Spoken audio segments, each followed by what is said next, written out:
Hello students, welcome करती हूँ मैं आपका मेरे यूट्यूब चैनल फ्री गाइड पर। और जैसा कि आपने थंबनेल देखा होगा, ये 5th पार्ट है रीट मेंस की मैथ्स का। और इसमें हम अलजेब्रिक आइडेंटिटीज़ पढ़ेंगे और उसके रिलेटेड पीवाईक्यूज़ करेंगे, तो एंड तक ज़रूर बने रहना। बिना किसी टाइम वेस्ट के हम स्टार्ट करते हैं। तो ये आ गई हमारी अलजेब्रिक आइडेंटिटीज़, तो हम स्टार्ट करते हैं। अलजेब्रिक आइडेंटिटीज़ फार्मूलाज है जो हम 6th से 8th क्लास पढ़े हैं, हमने सारे हमें आते हैं। तो एक बार सभी का रिवीजन कर लेते हैं, उसके बाद क्वेश्चन करेंगे। a प्लस बी का whole square, a square plus 2ab plus B square. बहुत सारे बोलते हैं a प्लस बी के होल स्क्वायर में a स्क्वायर और b स्क्वायर आना चाहिए, इसकी क्या ज़रूरत है? तो अभी देखते हैं। मान लो ये आपको एक स्क्वायर दे रखा है, ठीक है। स्क्वायर में हमने 4 पार्ट कर दिए, ठीक है। उसके बाद हम ये वाली साइड a मान लेते हैं, ये वाली b, इधर वाली भी a क्योंकि ये एक बड़ा स्क्वायर है, इधर वाली b, इधर भी b, ये वाली अगेन a हो जाएगी और ये वाली b हो जाएगी, ठीक है। ये शायद सारी आपको क्लियर हो गई होगी। उसके बाद देखो, जब आप इस वाले स्क्वायर का एरिया निकालोगे, है ना, तो क्या आएगा? a multiply by a square. उसके बाद जब आप इस रेक्टेंगल का एरिया निकालोगे तो b इंटू ए, तो b है। इस वाले का निकालोगे तो b इंटू ए। फिर इस छोटे स्क्वायर का जब एरिया निकालोगे तो b इंटू बी स्क्वायर। इतनी बात समझ आई? अब हमारी आइडेंटिटी क्या बोलती है? a प्लस बी का whole square, a plus B का होल स्क्वायर मतलब हमने क्या किया, इनडायरेक्टली एक स्क्वायर लिया जिसकी साइड क्या है, a प्लस बी है, और इसका जब होल स्क्वायर कर रहे हैं तो ये पूरा एरिया आ रहा है, यही मतलब हो गया। तो यहाँ हमने इसको 4 पार्ट में डिवाइड इसलिए कर लिया है ताकि a और b अलग अलग साइड हम ऐड कर सकें। यहाँ a प्लस बी का होल स्क्वायर हो रहा है, यहाँ भी a प्लस बी है, इधर भी a प्लस बी है, मतलब ये पूरा एक स्क्वायर बन रखा है। तो इसका अगर हमें पूरा ये एरिया निकालना है तो a प्लस बी का होल स्क्वायर करना पड़ेगा। तो हमें इसमें क्या क्या ऐड करेंगे a प्लस बी के होल स्क्वायर में? एक तो ये a स्क्वायर, एक इधर ये b स्क्वायर, प्लस बी ए, तो बी ए प्लस बी ए कितना बन गया? 2ba। और मल्टीप्लिकेशन में मतलब कम्यूटेटिव होता है, तो 2ab, सिंपल। तो ऐसे आया हमारा 2ab, ठीक है। ये बेसिक आपका क्लियर करने के लिए था, बाकी नॉर्मल हम आइडेंटिटी ही पढ़ लेते हैं। ये a प्लस बी के होल स्क्वायर में यहाँ पे प्लस आता है, a माइनस बी के होल स्क्वायर में यहाँ पर माइनस आता है, ठीक है। अगर हमें a square plus B square question में गिवन हो, या मतलब क्वेश्चन में a square plus B square की वैल्यू निकालनी हो और a प्लस बी का होल स्क्वायर दे रखा हो, तो हम ये वाली आइडेंटिटी यूज़ कर सकते हैं जहाँ पे a b का प्रोडक्ट भी दे रखा हो। अगर हमें a माइनस बी का होल स्क्वायर क्वेश्चन में गिवन हो तो ये वाला फॉर्मूला यूज़ होगा, और जब ये निकालना होगा तब।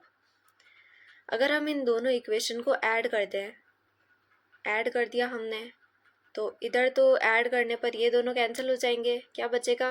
a square plus B square plus B square, तो 2a square plus B square. इन दोनों इक्वेशंस को हम माइनस कर दें, तो भाई माइनस कर दिया, माइनस करने पर a स्क्वायर और b स्क्वायर कैंसिल हो गए, ये दोनों रह गए, और माइनस माइनस प्लस हो जाता है, तो इधर क्या बन गया? 4ab बन गया हमारा, ठीक है। तो आई होप स्टार्टिंग के चारों जो आइडेंटिटीज़ है आपको समझ आए होंगे। उसके बाद अगला है a square minus B square, तो a plus B A minus B, ठीक है। अभी तक हम जो भी पढ़ रहे थे उनमें क्या थे? 2 वेरिएबल थे, a और b। अब नेक्स्ट आइडेंटिटी देखो, a plus B plus C का whole square, a square plus B square plus C square plus 2ab plus 2bc टब प्लस 2ca, ठीक है। थोड़ा है, समझ जाओ, ठीक है। तो देखो ये कैसे याद रख सकते हो? ab bc ca, और क्या है? होल स्क्वायर है, तो 2 लगा दो, बीच में प्लस लगा दो, और होल स्क्वायर है तो तीनों का होल स्क्वायर तो होगा ही होगा, ये तो कंफर्म है। तो a square plus B square plus C square, simple. a plus B का होल क्यूब, अभी जो हम पढ़ रहे थे उसमें क्या हो रहा था? स्क्वायर हो रहा था, अब क्या आ गया, क्यूब आ गया। ए प्लस बी का whole cube, a cube plus b cube plus 3ab into a plus B. A minus b cube का a cube minus b cube minus 3ab a minus b. यहाँ बीच में plus दे रखा है तो हर जगह plus आ जाएगा, यहाँ माइनस दे रखा है तो हर जगह माइनस आ जाएगा। जब ये ब्रैकेट ओपन होता है तो हम इसको ऐसा लिख सकते हैं, ठीक है, 3a square B plus 3ab square. नीचे जब ब्रैकेट ओपन होता है तो यहाँ तो माइनस एज इट इज़ रहता है, अंदर जो है ये माइनस बी से जब मल्टीप्लाई होता है तो माइनस माइनस प्लस हो जाता है। तो अगर आप नीचे वाली आइडेंटिटी ध्यान रखते हैं तो याद रखना a माइनस बी का होल क्यूब में यहाँ लास्ट वाले में प्लस आ जाता है, बाकी हर जगह माइनस रहता है, ठीक है। तो ये क्लियर हो गया। उसके बाद ये दोनों इम्पॉर्टेंट है, याद रखेंगे, आ सकता है question.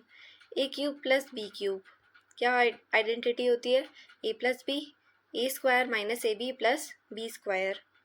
A cube minus b cube, a minus b, a square plus a b plus B square. याद रखना यहाँ पर अगर प्लस है तो फर्स्ट वाले ब्रैकेट में प्लस आएगा और यहाँ माइनस हो जाएगा। यहाँ अगर माइनस है तो फर्स्ट ब्रैकेट में माइनस हो जाएगा, बाकी हर जगह प्लस आ जाएगा, ठीक। A cube plus b cube plus c cube minus 3abc, इसकी क्या आइडेंटिटी होती है, a plus B plus c, फिर multiply by a square plus B square plus C square minus a b minus b c minus c a. याद रखना ये बाद वाले स्क्वायर में यहाँ 3 जगह माइनस का साइन आता है। इसको एक और चीज़ हम लिख सकते हैं, half a plus B plus c, a minus b का whole square plus b minus c का whole square plus c minus a का होल स्क्वायर। ये याद रख सकते हैं आप, एक बार प्रीवियस ईयर क्वेश्चन में देख लेना, इसके रिगार्डिंग क्वेश्चन आया तो ठीक, नहीं तो याद मत करना। अगर इस आइडेंटिटी में याद रखना हमें ए प्लस बी प्लस सी अगर ज़ीरो दे रखा हो तो यहाँ देखो ए प्लस बी प्लस सी की जगह ज़ीरो रखेंगे, मल्टीप्लाई बाय दिस ब्रैकेट, तो ज़ीरो को किसी से भी मल्टीप्लाई करो, आंसर क्या आता है, ज़ीरो आता है। तो ये पूरा किसके बराबर बन जाएगा, ज़ीरो के बराबर। अगर ये ज़ीरो के बराबर बन गया तो ये माइनस को उधर भेजेंगे तो प्लस हो जाएगा, प्लस 3abc, वही मैंने यहाँ लिख रखा है, a cube plus b cube plus c cube बराबर 3abc कब होगा, जब a plus B plus c हमें ज़ीरो गिवन होगा, ठीक है। एक और आइडेंटिटी देख लीजिए, a4 मतलब a to the power 4 plus A square plus 1, तो इसको कैसे ओपन करते हैं, A square plus A plus 1, A square minus A plus 1, ठीक है, थोड़ा याद रखेंगे। उसके बाद देखते हैं अब हम क्वेश्चंस कि क्वेश्चन किस तरीके से आते हैं, ताकि थोड़ा आपका कॉन्फिडेंस बूस्ट अप हो। ये जो मैंने यहाँ साइड में लिख रखा है, शायद आपने पहले की 2-3 वीडियोस जो अभी मैंने डाले हैं उनमें भी देखा होगा, ऐसे साइड में लिख रखा है। ये रीट मेंस में नहीं आए हुए हैं, ये उसके PYQ नहीं है, मैं क्लियर कर देती हूँ। ये मैंने जब वीडियो बनाया था CTET एग्ज़ाम्स के लिए, CTET एग्ज़ाम में आए हुए हैं। तो ये मत देखना कि आप CTET एग्ज़ाम के करा रहे हो पर रीट मेंस की तैयारी, देखो बात सुनो मेरी। जब CTET एग्ज़ाम दिया था मैंने उसके बाद अभी रीट प्री का एग्ज़ाम था, तो रीट प्री में जो मैथ्स आती है वो CTET के कंपेयर में काफ़ी इजी होती है। जो रीट प्री के मैथ्स के क्वेश्चन होते हैं, है ना, CTET के कंपेयर में काफ़ी इजी होती है। पर रीट मेंस की जब मैथ्स देखी मैंने तो या तो CTET के एकदम बराबर लेवल की है या उससे हल्की सी लेवल अप है, बहुत इतनी सी लेवल अप है। बाकी CTET की मैथ्स और हल्का सा लेवल अप कर दे तो रीट मेंस की मैथ्स बन जाती है। इसलिए मैंने ये सारे क्वेश्चन इस PDF में इंक्लूड किए हैं, ताकि आप, क्या पता CTET के में जो क्वेश्चन आए हुए हैं वो रीट में आ जाए, मेंस में, है ना, कुछ कह नहीं सकते, ठीक है। तो कंफ्यूज मत होना। x to the power 4 plus 1 upon x to the power 4 बराबर ये दे रखा है। Then one of the values of this is, मतलब इसमें आपको 4 ऑप्शन गिवन थे, एक था 3, एक 2, एक -4 और एक 1, ऐसे करके कुछ 4 ऑप्शन थे और शायद यहाँ 2 की जगह यहाँ पे -2 था, कुछ ऐसा होगा, ठीक है। तो लास्ट में हमारा आंसर आ रहा है +-4, तो यहाँ ऑप्शन ये C वाला करेक्ट हो जाएगा कि -4 एक ऑप्शन में है, इसलिए यहाँ लिख रखा है then one of the values, ठीक है। अब हम देखते हैं इसको सॉल्व कैसे करेंगे। हमें x -1 अपॉन x की वैल्यू चाहिए, और क्वेश्चन में क्या गिवन है, दिस, ये गिवन है। तो अगर हम देखें ध्यान से, हमने x की पावर 4 ऐसी तो कुछ आइडेंटिटी पढ़ी ही नहीं है हमने, तो जब ये पढ़ी ही नहीं तो क्वेश्चन कैसे सॉल्व करेंगे, तो हमने जो पढ़ी है उसमें कन्वर्ट करेंगे। एक्स स्क्वायर की पावर स्क्वायर लिखते हैं अगर हम, तो हाँ यहाँ पे इस पूरे को अगर a मान लें तो a स्क्वायर हो जाएगा ये, ठीक है। तो हमने ऐसी आइडेंटिटी कहीं ना कहीं पढ़ रखी है, तो हमें एक आइडिया लगा कि हमने इसको स्क्वायर का स्क्वायर कर दिया, यहाँ 1/x स्क्वायर का स्क्वायर कर दिया, बराबर 322 एज इट इज़ लिखा, ठीक है। ये जो मैंने तीनों सर्कल कर रखे हैं इक्वेशन में, यहाँ तक समझ आया होगा। अब देखो हमने पढ़ा है a स्क्वायर प्लस ये वाला क्या होगा b स्क्वायर। a स्क्वायर और b स्क्वायर जब हमने देखा इक्वेशन में, हमने देखा अगर इसके साथ 2ab और आ जाए तो ये पूरी आइडेंटिटी बन जाएगी, किसकी बन जाएगी, a प्लस बी के होल स्क्वायर की आइडेंटिटी बन जाएगी। तो ये आइडेंटिटी बनाने के लिए हमें 2ab चाहिए, तो हमने 2 लिखा प्लस 2, और a क्या है x स्क्वायर, b क्या है 1/x स्क्वायर। तो जब हमने 2ab लिखा हमने क्या पाया कि x स्क्वायर से x स्क्वायर तो कैंसिल हो रहा है, केवल क्या बच रहा है 2 बच रहा है, मतलब इनडायरेक्टली हमने LHS में क्या किया +2 कर दिया है ना। आइडेंटिटी बनाने के लिए तो ये लिखा ही था पूरा, लेकिन x स्क्वायर से x स्क्वायर कैंसिल अगर हम करें तो क्या हो जाएगा, हमने इनडायरेक्टली LHS में +2 ऐड कर दिया है। अब LHS में +2 ऐड हुआ है तो RHS में भी करना पड़ेगा, तो यहाँ 324 हो गया, और यहाँ ये पूरी क्या बन गई हमारी आइडेंटिटी बन गई x square plus 1/x square का होल स्क्वायर, ठीक है। अब यहाँ से जब स्क्वायर हटेगा उधर स्क्वायर रूट बनेगा, स्क्वायर रूट 324 का क्या होता है 18, तो x square plus 1/x square की वैल्यू आ गई 18। उसके बाद सिंपली हमें क्या निकालना है x माइनस 1/x। अब ये निकालना है, ऐसी आइडेंटिटी अगेन हमने नहीं पढ़ी है, पर हमने क्या पढ़ रखा है x माइनस 1/x का अगर होल स्क्वायर कर दें, ठीक है, होल स्क्वायर आने के बाद इसका आंसर हम निकाल सकते हैं, फिर हम उसका स्क्वायर रूट लगा देंगे तो इसका आंसर आ जाएगा। तो हमने क्या किया x माइनस 1/x के होल स्क्वायर की आइडेंटिटी लगा दी, x square plus 1/x square minus के 2x और 1/x, ठीक है। अब ये आइडेंटिटी लगाने के बाद हमारे पास वैल्यू किसकी दे रखी है, दिस वन, इसकी वैल्यू गिवन है हमें केवल 18 जो यहाँ लिख रखी है, देखो ये वाली वैल्यू हमें यहाँ गिवन है। जब हमने इसको x माइनस 1/x की आइडेंटिटी बनाना चाहा तो हमने यहाँ पर -2x और डॉट 1/x कर दिया, तो इनडायरेक्टली हमने LHS में -2 कर दिया, तो RHS में भी करना पड़ेगा। RHS में किया तो 16 आ गया, और इधर हमारी आइडेंटिटी बन गई x माइनस 1/x का होल स्क्वायर। अब ये होल स्क्वायर हटेगा, यहाँ पर अंडर रूट आएगा, अंडर रूट की जब भी होल स्क्वायर हटता है तो अंडर रूट में जो होता है उसकी वैल्यू क्या आती है प्लस और माइनस, तो यहाँ +-4 हमारी वैल्यू आ गई। सिंपल। आई होप आपको समझ आया होगा जो अभी मैंने बताया है, ये क्वेश्चन कैसे सॉल्व करना है। I hope it's clear. आप थोड़े और PYQ ट्राई करेंगे तो डेफिनेटली आपके सारे कंसेप्ट क्लियर हो जाएंगे। अब देखते हैं अगला question, if y minus 1/2 equals to this then what is the value of this. तो कुल मिला के आपको एक y में फ्रैक्शन करके इक्वेशन दे रखी है जिससे आप y निकालेंगे और उस y को यहाँ पुट करेंगे तो इसका आंसर आ जाएगा। तो देखो इस वाले में पहले हमने LCM लिया 2y माइनस 1 माइनस माइनस क्या होता है प्लस हो जाता है, तो +1/2, इधर 3 minus y plus 2 again minus minus +/3।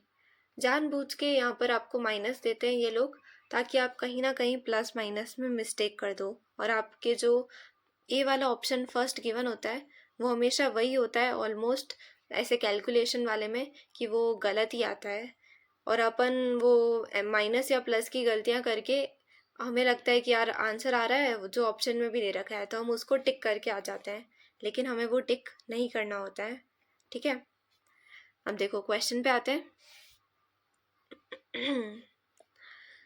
यहाँ तक हमने एलसीएम ले लिया। उसके बाद यहाँ 2y माइनस 1, तो y बचा, सॉरी 2y माइनस y बचा प्लस 1 अपॉन 2। इधर 3 प्लस 2 5 माइनस y बचा अपॉन 3 को उधर ले गए, 2 को इधर ले गए, नॉर्मल हमने सॉल्व किया तो ये इक्वेशन आ गई। फिर उसके बाद माइनस 2y को इक्वल के इधर लाए तो 5y, ये उधर गया तो 7, तो y का आंसर आ गया हमारे पास 7/5। इस इक्वेशन में y की जगह 7/5 रखेंगे तो 5 7/5 प्लस 7/2, तो यहाँ 7/5 से ये वाला 5 कैंसिल, 7 + 7 14, 14/2 कितना आ जाता है 7, तो यहाँ हमारा आंसर 7 आ गया। सिंपल। सो आई होप ये तो बेसिक कैलकुलेशन थी तो आपको समझ आ गई होगी। अब हम देखते हैं कुछ अगला टॉपिक। इससे पहले वाली की वीडियो में जो मैंने बताया था लीनियर इक्वेशन क्या होता है बताना मुझे। लीनियर इक्वेशन मतलब जिसकी डिग्री क्या होती है 1 होती है, जिसकी डिग्री 1 होती है। तो यहाँ देखेंगे आप इक्वेशन जिसमें x की पावर क्या है 1 है, तो मतलब इस पूरे की इक्वेशन क्या हो गई, हाईएस्ट पावर 1 है तो डिग्री क्या हो जाएगी 1 हो जाएगी। तो लीनियर इक्वेशन इन 1 वेरिएबल मतलब जिसमें केवल एक ही वेरिएबल हो, या तो x हो तो x ही रहेगा पूरी इक्वेशन में, या तो y हो तो पूरी इक्वेशन में y ही रहेगा। तो हम लीनियर इक्वेशन इन 1 वेरिएबल को कैसे सॉल्व करते हैं, नॉर्मली हमें सॉल्व करना आता है। अगर ये इक्वेशन दे रखी है तो 3 को उधर भेजेंगे, x 4/2 हो जाएगा, ये वाला 2 इधर आ जाएगा और x हमारा 2 आ गया। तो सेम एज इट इज़ हम अलग अलग इक्वेशन को सॉल्व कर सकते हैं जो 1 वेरिएबल में दे रखी हो और लीनियर हो। पर अगर हमें लीनियर इक्वेशन इन 2 वेरिएबल्स दे रखा हो तब हम क्या करेंगे, तो देखते हैं। लीनियर इक्वेशन इन 2 वेरिएबल्स में हमें क्या करना होता है, जैसे मान लो ये आपको सवाल दे रखा है, ये मैंने ऐसे ही रैंडम क्वेश्चन लिख लिया था इसलिए x की ऐसी खतरनाक वैल्यू आई है तो वो देख के घबराए मत। जैसे 4x + 3y = 10 दे रखा है, ठीक है। उसके बाद यहाँ पर 24x - 3y + 21 दे रखा है, तो यहाँ ±3y है, ठीक है। ±3y है तो हम दोनों इक्वेशन को ऐड करेंगे तो y कैंसिल हो जाएगा। इधर x क्या बन जाएगा 28x, इधर 21 + 10 क्या बन जाएगा 31, तो x बराबर 31/28 आ जाएगा। एलिमिनेशन मेथड में हमने क्या किया, कोई भी x वेरिएबल या y वेरिएबल दोनों में से किसी एक के कोफिशिएंट को हम बराबर बना देते हैं। बराबर बनाने के बाद हम साइन के अकॉर्डिंग दोनों इक्वेशन को प्लस या माइनस कर देते हैं। जैसे देखो आपको x + y गिवन है 4, x - y गिवन है 0 मान लो, है ना। तो इक्वेशन देख के ही पता लग रहा है कि 2 + 2 4 होता है और 2 - 2 0 होता है, मतलब x और y दोनों की वैल्यू 2 है। पर अगर हमें इक्वेशन देख के पता ना लगे तो हम क्या करेंगे, दोनों इक्वेशन को ऐड करेंगे जिससे y वेरिएबल कैंसिल हो जाएगा। इधर क्या बनेगा 2x और इधर 4 + 0 4, तो हमारे x का आंसर क्या आ जाएगा 2 आ जाएगा। x का आंसर 2 आने के बाद हम इस इक्वेशन में पुट कर देंगे x को 2 और x को 2 पुट करने के बाद y हमारा क्या आ जाएगा -2 होके 2 आ जाएगा। तो ऐसे हम एलिमिनेशन मेथड से सॉल्व करते हैं। सब्स्टिट्यूशन मेथड क्या होता है, केवल ये समझाने के लिए बता रखा है, पर MCQ में आपको कुछ भी आए ये वाला मेथड ही हमेशा यूज़ करना है। एलिमिनेशन मेथड में क्या होता है, जैसे आपको ये इक्वेशन दे रखी है, 2 इक्वेशन दे रखी है, याद रखना जैसे अगर हमें x और y की वैल्यू निकालनी है, 2 वेरिएबल है तो हमें 2 इक्वेशंस गिवन होनी चाहिए तभी हम इन दोनों की वैल्यू निकाल सकते हैं। मान लो x y z दे रखा हो और आपको केवल 2 इक्वेशन गिवन है इन तीनों की वैल्यू निकालने के लिए, तो वो पॉसिबल ही नहीं है क्योंकि यहाँ वेरिएबल 3 है और इक्वेशन 2 गिवन है, तो हम कोई ना कोई ऐसा एक होगा जिसकी वैल्यू हम फाइंड नहीं कर पाएंगे, तीनों की वैल्यू हम नहीं निकाल सकते हैं। अगर x y z की वैल्यू निकालनी है तो हमें 3 इक्वेशन गिवन होना ज़रूरी है, ठीक है। तो ऐसे पढ़ाते वक्त बीच बीच में छोटी छोटी बातें जब मैं बताती हूँ तो उसको अपने नोट्स में साइड में लिख लिया करो, ठीक है।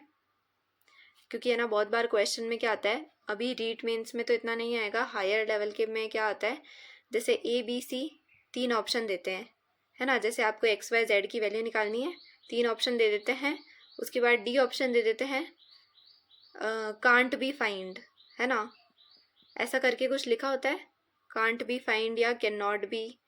तो हम देखते हैं ये वाला ऑप्शन तो नहीं होगा, हम ए बी सी में से कोई सा एक आंसर लाने में लग जाते हैं। तो बहुत सी बार ऑप्शन डी भी करेक्ट होता है अगर आप ध्यान से क्वेश्चन को पढ़ेंगे। अगर उसमें आपको एक्स वाई जेड की वैल्यू निकालने के लिए दे रखा है और केवल 2 इक्वेशन गिवन है, तो कांट बी फाइंड ही हमारा आंसर होगा। सिंपल।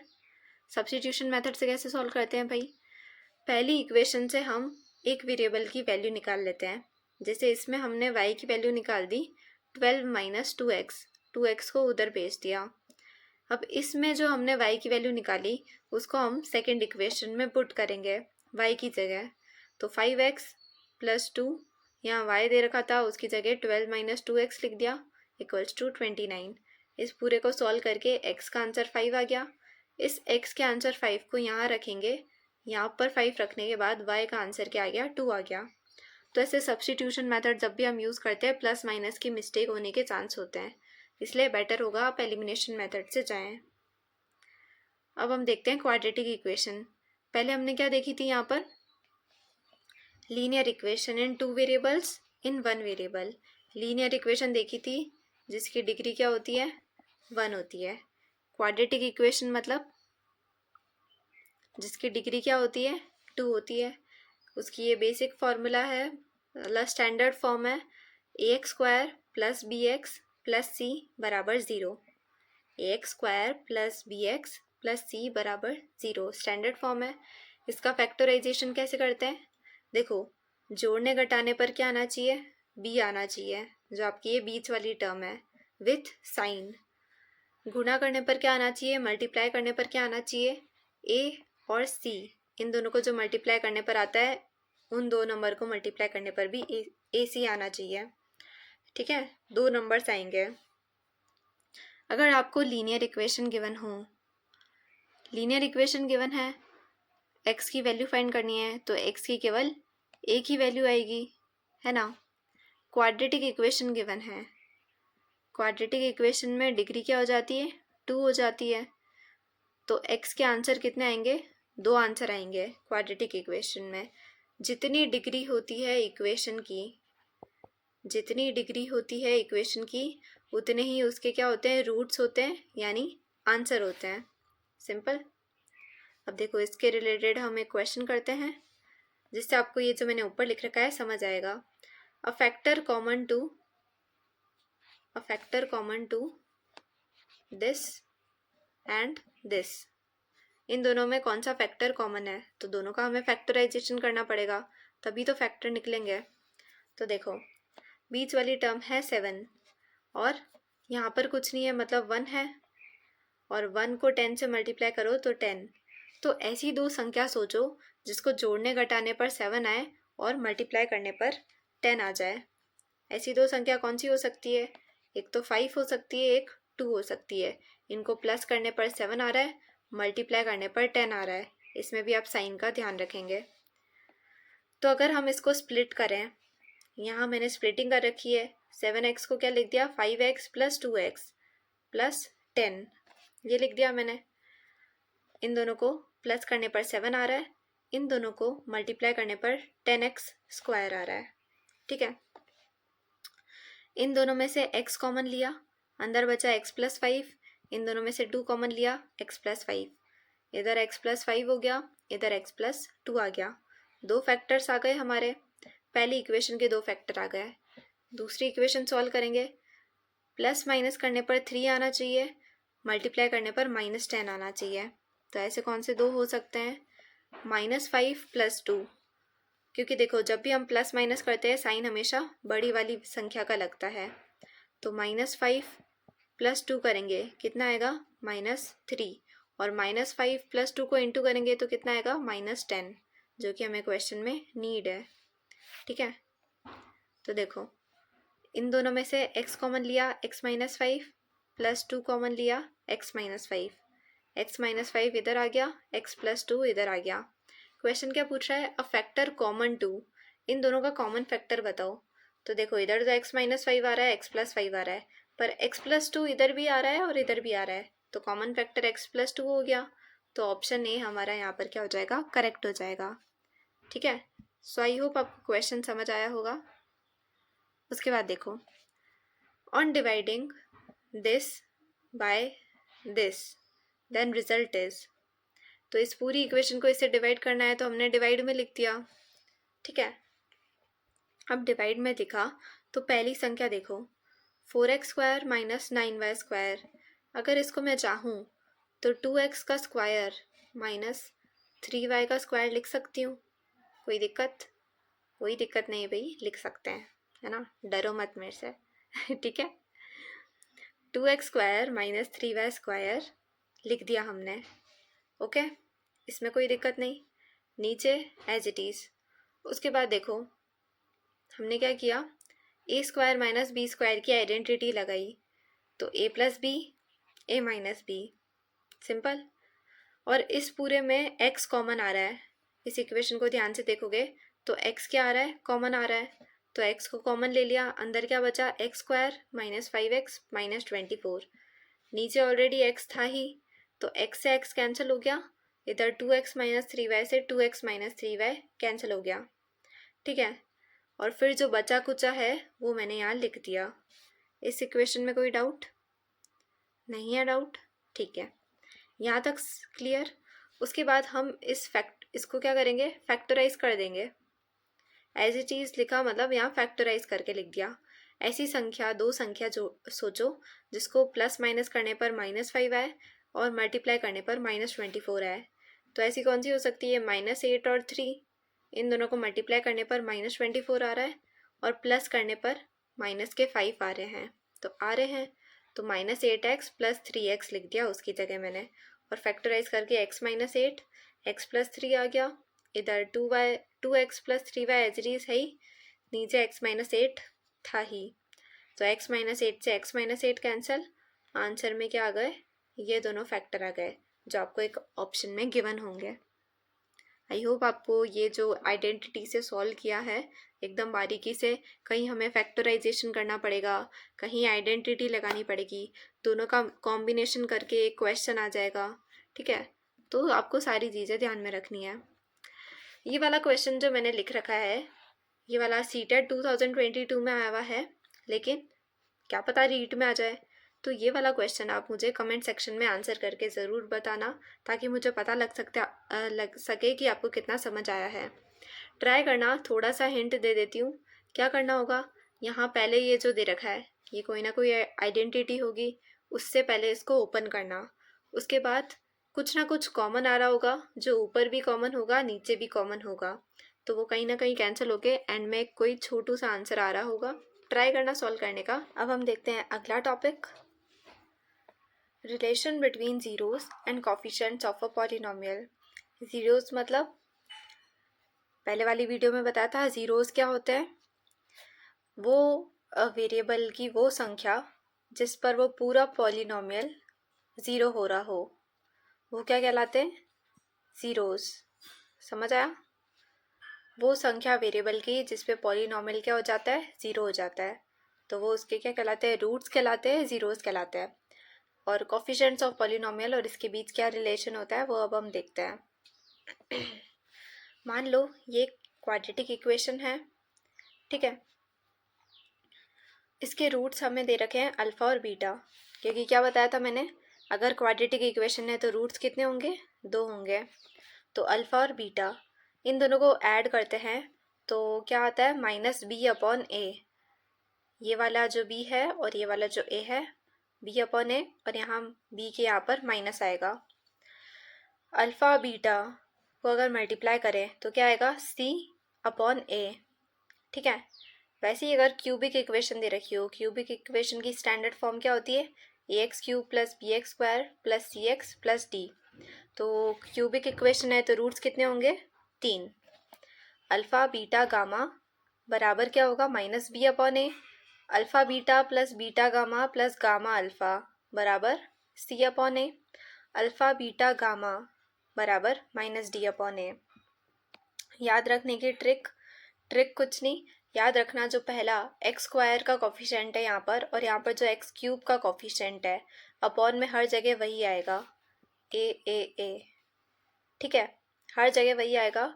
ठीक, और फिर ऊपर क्या हो जाएगा, इधर बी आ जाएगा, इधर सी आ जाएगा। जो इसके बाद वाले हैं वो एज इट इज आते चले जाएंगे। जो इसके बाद वाले हैं बी सी डी वो एज इट इज आते चले जाएंगे। साइन का कैसे ध्यान रखोगे, यहाँ माइनस यहाँ प्लस, अल्टरनेट, शुरुआत माइनस से, माइनस प्लस माइनस। ठीक है, तो ऐसे आप दोनों इक्वेशन याद रख सकते हैं।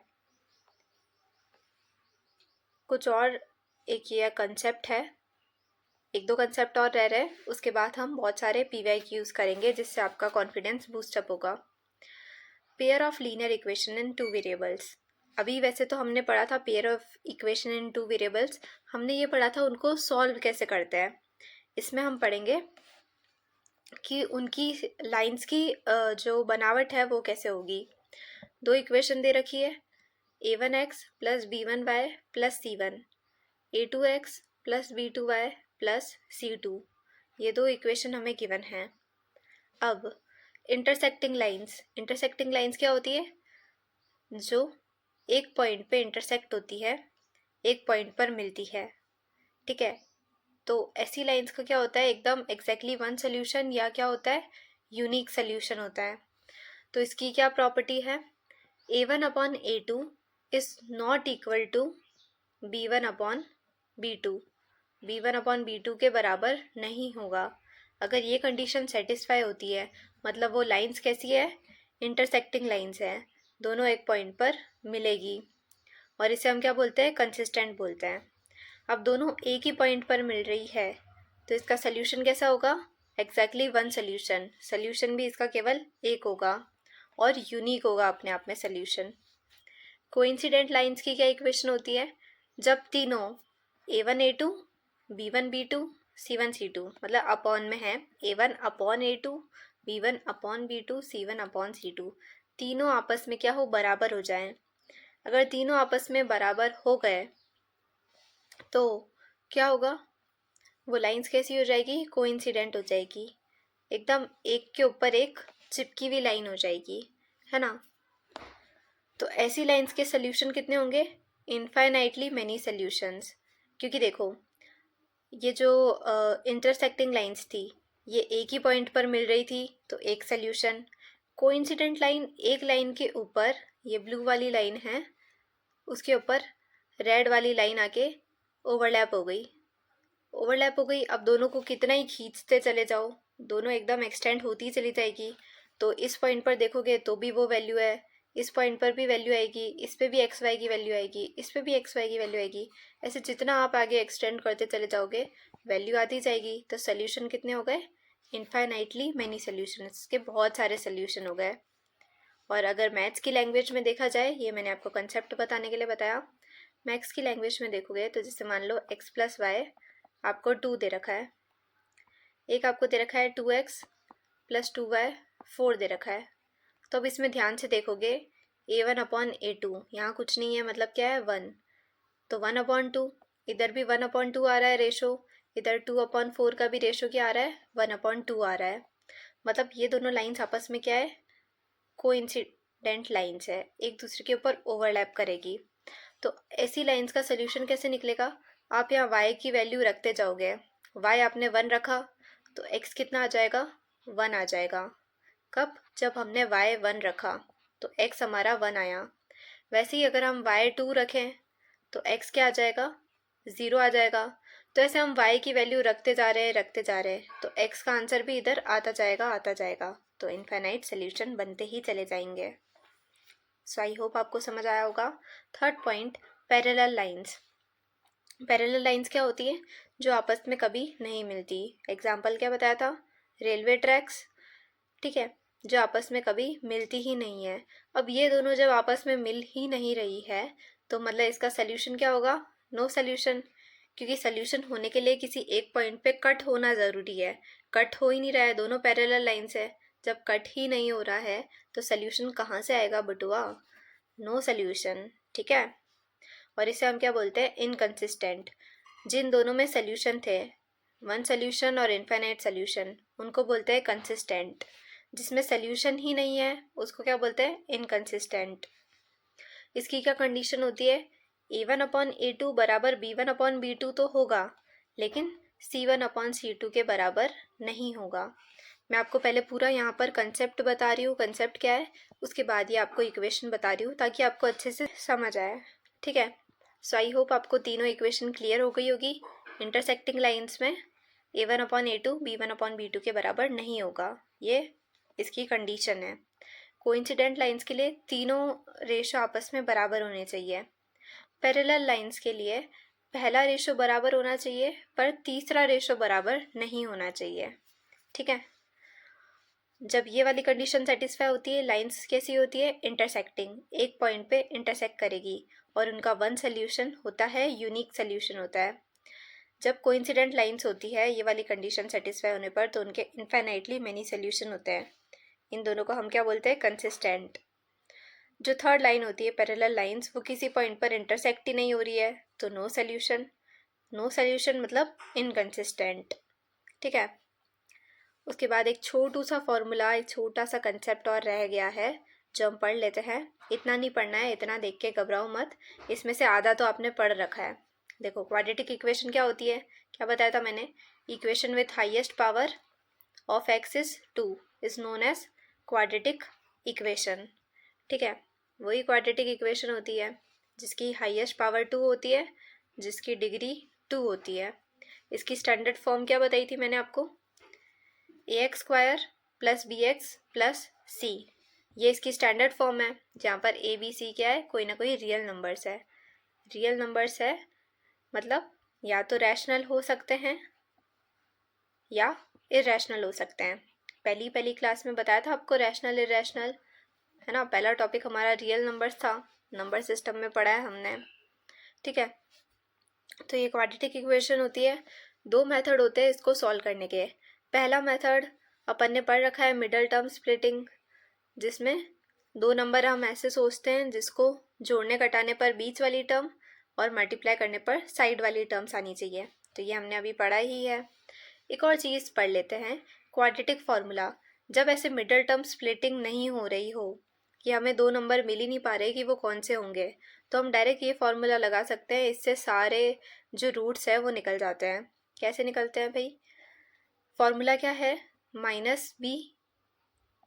± √b² - 4ac, ये बीच में माइनस है, अपॉन में 2 है। यहाँ पे ए बी सी किसको रिप्रेजेंट कर रहे हैं, इसको, ax² + bx + c। तो b की वैल्यू आप यहाँ से लोगे, c की वैल्यू यहाँ से, a की वैल्यू इसके कोफिशिएंट से लोगे, इसमें पुट करोगे तो आपके दोनों रूट्स निकल के आ जाएंगे। दो रूट्स कैसे आएंगे, यहाँ पर देखो लिख रखा है प्लस और माइनस, तो एक बार आप इसको प्लस करोगे, एक बार आप इसको माइनस करोगे, सिंपल। और ये जो आपको दे रखा है बाद वाला √b² - 4ac, ये जो टर्म आपको गिवन है, इसे हम क्या बोलते हैं, डिस्क्रिमिनेंट। क्या बोलते हैं, डिस्क्रिमिनेंट। और ये जो फॉर्मूला आया है इसे क्या बोलते हैं, श्रीधराचार्य फॉर्मूला। क्या होता है ये, श्रीधराचार्य फॉर्मूला। इससे हमें पता क्या लगता है, देखो डिस्क्रिमिनेंट की वैल्यू से हमें क्या क्या पता लगता है। अगर ये जो वैल्यू है 0 से बड़ी आई, 0 से बड़ी आई मतलब 2 डिस्टिंक्ट रियल रूट्स, एक तो जो रूट्स आएंगे वो क्या होंगे, रियल होंगे, और 2 डिस्टिंक्ट, डिस्टिंक्ट का क्या मतलब होता है, दोनों अलग अलग होंगे। क्या होंगे, दोनों रूट्स अलग अलग। जैसे मान लो एक 2 आया है तो दूसरा 1 आ सकता है, एक 2 आया है तो दूसरा -1, एक -2 आया है तो दूसरा +1, कुछ भी आ सकता है ना, पर ये सेम नहीं होना चाहिए। अगर दो रूट्स ऐसे आ रहे हैं -2 और -2, एकदम सेम रूट्स आ रहे हैं, सेम रूट्स में क्या होता है, b² - 4ac किसके बराबर हो जाता है, 0 के बराबर हो जाता है। और अगर हमारे √2 आयोटा में आ रहा है, ठीक है, मतलब ये क्या है, रियल रूट्स नहीं है, आयोटा मतलब इमेजिनरी नंबर, वो क्या होता है, √-1, इमेजिनरी नंबर बताया था नंबर सिस्टम में। तो वो कब आता है, जब b² - 4ac ज़ीरो से छोटा हो, ज़ीरो से अगर छोटा है तो नो रियल रूट्स, तो रियल रूट्स नहीं होंगे, वास्तविक नहीं होंगे। ठीक है, ये चीज़ आपको समझ में आ गई? ये तीनों पॉइंट आप ध्यान में रखेंगे। इधर सुनो, दो रूट्स आते हैं क्वाड्रेटिक इक्वेशन के, इतना समझ आ गया? क्वाड्रेटिक इक्वेशन के दो रूट्स आते हैं। जब दोनों रूट्स अलग अलग हो और रियल हो, दोनों रूट्स क्या हो? अलग अलग है और रियल है, मतलब बी स्क्वायर माइनस 4ac जो है ज़ीरो से बड़ा होगा। अंडर रूट में संख्या ज़ीरो से बड़ी है ना? ये अंडर रूट है, अंडर रूट में ज़ीरो से बड़ी संख्या है, तभी तो उसके रियल रूट्स निकलेंगे, है ना? अगर अंडर रूट में कोई नेगेटिव संख्या आ जाए तो वो इमेजिनरी बन जाएगा, है ना? वो क्या बन जाएगा? इमेजिनरी बन जाएगा। इसको हम क्या लिख सकते हैं? √8 और √-1। √-1 क्या होता है? अभी बताया था, आयोटा होता है। आयोटा आते ही इमेजिनरी नंबर। तो जब दो डिस्टिंक्ट रियल रूट्स आ रहे हैं, मतलब अंडर रूट के अंदर पॉजिटिव वैल्यू जब भी होती है, ज़ीरो से बड़ी वैल्यू जब भी होती है, क्या आते हैं? दो अलग अलग रूट्स आते हैं और रियल होते हैं। अगर दोनों सेम रूट्स आ रहे हैं, दोनों सेम रूट्स है, मतलब जो अंडर रूट स्क्वायर रूट में जो वैल्यू है वो ज़ीरो के बराबर हो गई है। ठीक है, वो किसके बराबर हो गई है? ज़ीरो के बराबर। अगर छोटी आ रही है बी स्क्वायर माइनस 4ac की संख्या जो है वो ज़ीरो से छोटी आ रही है, मतलब अंडर रूट में हमारे नेगेटिव वैल्यू आ गई, तो उसके क्या होंगे? रियल रूट्स नहीं होंगे। सो आई होप आपको ये समझ आया होगा। अब हम फटाफट PYQs कर लेते हैं। PYQ में देखो पहला क्वेश्चन क्या आया हुआ है।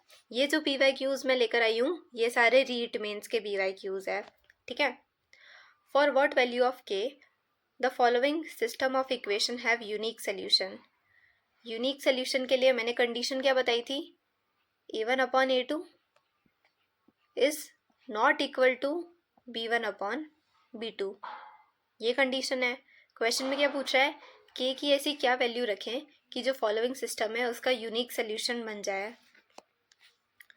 तो देखो 2/k हमारी इक्वेशन क्या है? Not equal to a1/a2 is not equal to 3/6, b1/b2 और a1/a2 ये दोनों बराबर नहीं होने चाहिए। ठीक है, तो यहाँ क्या होगा? दोनों को क्रॉस मल्टीप्लाई करो, 6 × 2 12, और इधर क्या बना? Not equals to 3k। 3 से इसको काटेंगे तो कितना आएगा? 4, मतलब k is not equals to 4। यही हमारा आंसर आ रहा है, k is not equals to 4। तब जाके ये क्या होगी? यूनिक सोल्यूशन वाली इक्वेशन बनेगी। कैसी इक्वेशन बनेगी? Intersecting lines. कैसी इक्वेशन? Intersecting line. तो ये वाला कौन सा ऑप्शन हो गया? ऑप्शन बी हमारा यहाँ करेक्ट हो गया कि k जो होगा वो 4 के बराबर नहीं होगा। सिंपल। तो ऐसा ये क्वेश्चन हमारा सॉल्व हो गया। अगला क्वेश्चन हम देखेंगे, फैक्टर्स ऑफ द पॉलिनोमियल। इसके क्या फैक्टर्स होंगे? तो देखो पहले हम मिडल टर्म स्प्लिटिंग से ट्राई करते हैं। ऐसी दो संख्या जो जोड़ने घटाने पर 5 आए, लेकिन मल्टीप्लाई करने पर क्या आए? 4 2 8, 8 3 24, -24 आए। ऐसी दो संख्या जिसको मल्टीप्लाई करने पर -24 आए और जोड़ने घटाने पर +5 आए, तो ऐसी संख्या क्या हो सकती है? 8 -3, 8 और -3 हो सकती है। 8 में से 3 गए तो +5, और इन दोनों नंबर को मल्टीप्लाई किया तो -24। तो आइए देखते हैं, सॉल्व करते हैं अपन।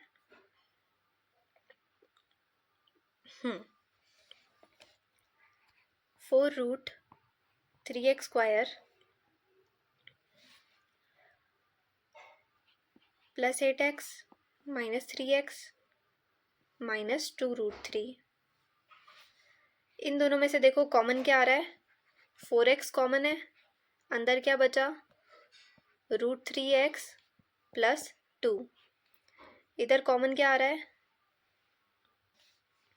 -√3 कॉमन आ रहा है, तो अंदर क्या बचा?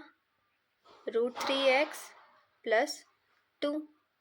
तो देखो √3x + 2 इधर भी और √3x + 2 इधर भी, तो √3x + 2 और 4x माइनस √3। ये कौन सा ऑप्शन में आ रहा है? √3x + 2 4x minus √3। ये ऑप्शन बी में आ रहा है हमारा, √3x + 2 4x माइनस √3। सिंपल। तो ये मैंने आपको मिडिल टर्म स्प्लिटिंग से सॉल्व करना सिखा दिया, जिसमें हमारे 8x और -3x हमने दो ऐसी संख्या चूज कर पाए हम। लेकिन MCQ में अगर आप कंफ्यूज हो जाते हैं तो आप डायरेक्ट ऑप्शन से सबको मल्टीप्लाई करके देख सकते हो कि कौन से वाले ऑप्शन से हमारा ये वाली इक्वेशन आ रही है। जैसे आप पहली वाली टर्म देखोगे तो क्या आ रहा है? 4√3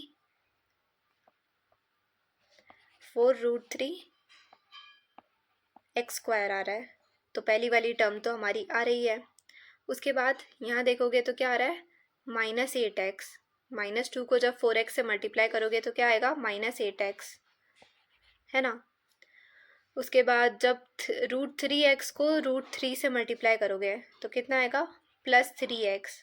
तो जब इसको हम सॉल्व करते हैं हमारा क्या आता है? -5x। पर हमें क्वेश्चन में क्या गिवन है? प्लस के 5x। तो ऑप्शन ए हमारा गलत हो गया। तो ऐसे आप ऑप्शन को मल्टीप्लाई करके देख सकते हो, तो उससे भी आप आंसर निकाल सकते हो। ये इजी ट्रिक है ऑप्शन से अप्रोच करने की। उसके बाद हम अगला क्वेश्चन देखते हैं। अगला क्वेश्चन क्या बोल रहा है भाई? Factors of equation this. इसके क्या फैक्टर्स होंगे? अब ये वाली इक्वेशन देख के तो हमारा ऐसा दिमाग खराब हो गया, ये तो ना हमने कोई आइडेंटिटी पढ़ी है ना कुछ है, भाई क्या है क्या। तो देखो, चिंता मत करो। 16 एज इट इज़ लिखा। x⁻6 हमें तो केवल स्क्वायर वाली आती है इक्वेशन कि a + b का होल स्क्वायर बराबर a² + b² + 2ab। हम इसी में कन्वर्ट करने का ट्राई करते हैं। -x³ का इधर हम स्क्वायर लिख देते हैं, प्लस 2x³ y³ -y³ का हम स्क्वायर लिख देते हैं। तो अगर आप ध्यान से देखोगे, हम यहाँ करते हैं माइनस को कॉमन ले लेते हैं। अंदर क्या बचा? x³ का स्क्वायर माइनस के 2x³ y³ प्लस का y³ का स्क्वायर। अब इसको अगर आप ध्यान से देखोगे तो ये a² - 2ab + b² बन रहा है। तो x³ माइनस y³ का स्क्वायर बन गया ये। और इधर ये 16 किसका स्क्वायर है? 4 का स्क्वायर। 4 का स्क्वायर इधर a - b का होल स्क्वायर। ये अगेन क्या आइडेंटिटी बन गई? a² - b²। दूसरी आइडेंटिटी बन गई हमारी तो a² - b²। तो हम क्या लिख सकते हैं इसको? a + b में क्या आएगा? x³ - y³। ये a + b। a - b में क्या आएगा? 4 माइनस के x³ - y³। अब ये ब्रैकेट में आ रहा है, इसको हम सॉल्व करेंगे तो 4 माइनस x³ + y³। ठीक है, एक ब्रैकेट ये आया, एक ब्रैकेट ये आया। अब हम ऑप्शन में से चेक करते हैं कि कौन सा सही है। एक तो आपको क्लियर नहीं दिख रहा होगा, मैं वापस लिख देती हूँ। एक ब्रैकेट हमारा ये आया है, दूसरा ब्रैकेट ये आया था, लेकिन हमने माइनस ब्रैकेट के बाहर था उसको सॉल्व करके ये लिखा है। ठीक है, तो 4 + x³ - y³।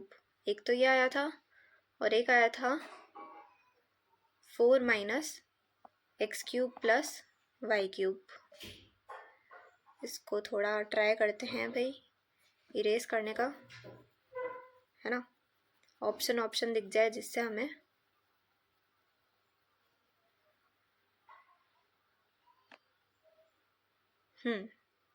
तो देखो हमारा कौन सा वाला सही बन रहा है। ये दोनों ऑप्शन कहाँ पर आ रहे हैं? 4 + x³ - y³। 4 + x³ - y³, ये दिख रहा है एक तो। 4 + x³ - y³। ये ऑप्शन डी हमारा गलत हो जाएगा, इसमें ऐसा नहीं दिख रहा है 4 + x³ - y³। बाकी ये तीनों ऑप्शन में दिख रहा है। हमारी जो पहली इक्वेशन है वो तीनों में दिख रही है। ऑप्शन डी में नहीं दिख रही तो option D cut. 4 minus X cube plus Y cube, 4 minus X cube plus Y cube, ये ऑप्शन ए में दिख रहा है। यहाँ दोनों प्लस दे रखे हैं, यहाँ दोनों माइनस दे रखे हैं, तो ऑप्शन बी और ऑप्शन सी भी गलत हो जाएगा। 4 माइनस के एक्स क्यूब और प्लस के वाई क्यूब, तो ऑप्शन ए हमारा यहाँ पर करेक्ट आंसर हो जाएगा। सिंपल, इसका आंसर क्या हो गया? ऑप्शन ए, है ना। हमने पहले ये वाली चेक की थी तो उससे ऑप्शन डी कट हो गया था, फिर ऑप्शन सी और बी भी कट हो गए क्योंकि यहाँ दोनों माइनस और दोनों प्लस दे रखे थे, और हमारा आंसर क्या आया था? यही आया था। उसके बाद अगला क्वेश्चन देखते हैं, लास्ट क्वेश्चन इस सेशन का। याद रखना, मैंने जो कमेंट में आंसर करने का बोला है एक क्वेश्चन का, ज़रूर करके जाना comment. If the sum of zeros of the polynomial this is equal to their product, then the value of k is। आपको है ना एक इक्वेशन दे रखी है, एक पॉलिनोमियल दे रखा है, इक्वेशन नहीं सॉरी पॉलिनोमियल दे रखा है, उसके ज़ीरोज़ का सम मान लेते हैं, उसके ज़ीरोज़ है 2 अल्फ़ा और बीटा, उनके ज़ीरो का जो सम है अल्फ़ा प्लस बीटा हमें किसके बराबर दे रखा है? Is equal to their product, जो उनका सम है वो किसके बराबर दे रखा है? प्रोडक्ट के बराबर दे रखा है। इनका प्रोडक्ट क्या होगा? अल्फ़ा बीटा, इसके बराबर दे रखा है। तो हमें बताओ के की क्या वैल्यू होगी? अब हम जानते हैं अल्फ़ा प्लस बीटा किसके बराबर होता है? माइनस बी अपॉन ए। इधर अल्फ़ा बीटा किसके बराबर होता है? सी अपॉन ए। तो ए से ए तो कैंसिल, मतलब माइनस बी जो है वो किसके बराबर है? सी के। माइनस बी यानी इधर ये -3 दे रखी है बी की वैल्यू, तो माइनस ऑफ -3, तो यहाँ बी की इधर क्या आ जाएगा? LHS में 3 आ जाएगा, बराबर सी क्या दे रखा है? माइनस के 6 के। ये पूरी कांस्टेंट है ना भाई, तो हम माइनस के साथ लिखेंगे 6 के, बराबर 3 से ये 6 कटा 2, इधर 1 बच गया, तो के का आंसर हमारा क्या आ गया? -1/2 आ गया। सिंपल, ये जो 2 इधर आया वो यहाँ मल्टीप्लाई में है, इधर जाएगा तो डिवाइड में, और माइनस का साइन भी इधर आ जाएगा, तो के हमारा -1/2 आ गया। मतलब option A is correct. Simple. तो अगर आपको ये वाली चीज़ पता होगी तभी तो आप इस क्वेश्चन को सॉल्व कर पाओगे। आपको सम जो था वो प्रोडक्ट के बराबर दे रखा था और के की वैल्यू पूछी थी। ए से ए कैंसिल कर दिया हमने, यहाँ पे -b बराबर सी हो गया। -b यानी माइनस ऑफ -3 बराबर सी यानी माइनस के 6 के। ठीक है, आप चाहें तो यहाँ से माइनस हटा सकते हैं, ये 3 से ये 2 कट कर सकते हैं, उसके बाद इधर लाएंगे इस 2 को, तो के का आंसर क्या आएगा? -1/2 ही आएगा। Got it? So I hope आपको आज का सेशन अच्छा लगा होगा। अगर अच्छा लगा है तो प्लीज़ इसे लाइक कीजिएगा और चैनल को सब्सक्राइब कीजिएगा, जिससे आगे आने वाले नोटिफिकेशन आपको मिल पाए। ज़्यादा आगे ना बढ़ाते हुए, थैंक यू सो मच।